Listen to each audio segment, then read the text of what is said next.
themselves as making a fool of themselves.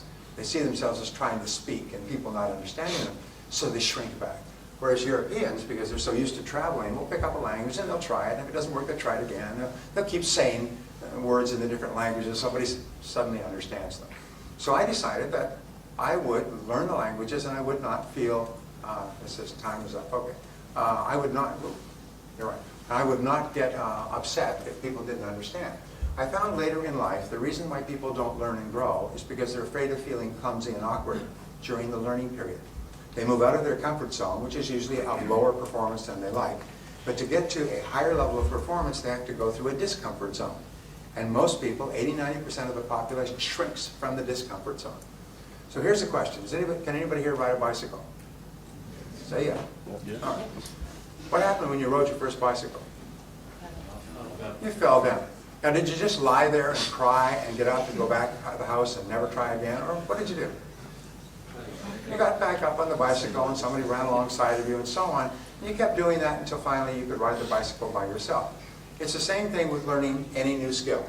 Is never be afraid of falling down and scuffing your knees and your elbows when you learn a new skill, because that is inevitable and unavoidable. Be prepared to feel clumsy and awkward and foolish and make mistakes and fall down. And if you're willing to do that, there's nothing that could stop you from excelling in your field.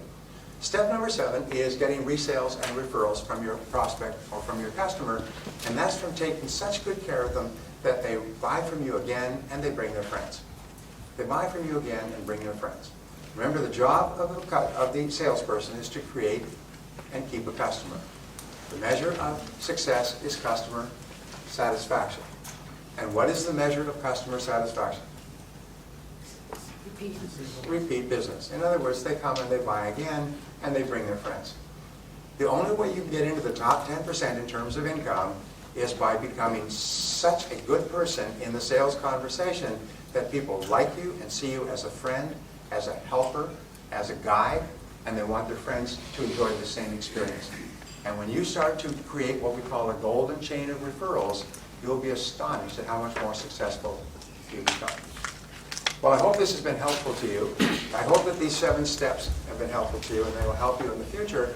And the wonderful thing is that each person here has the ability to get into the top 10% and become one of the highest paid people in the entire country of Ireland. Irrespective of economic ups and downs, you have total control of your own destiny by engaging in continuous and never-ending improvement in your field. And I hope you do. Thank you.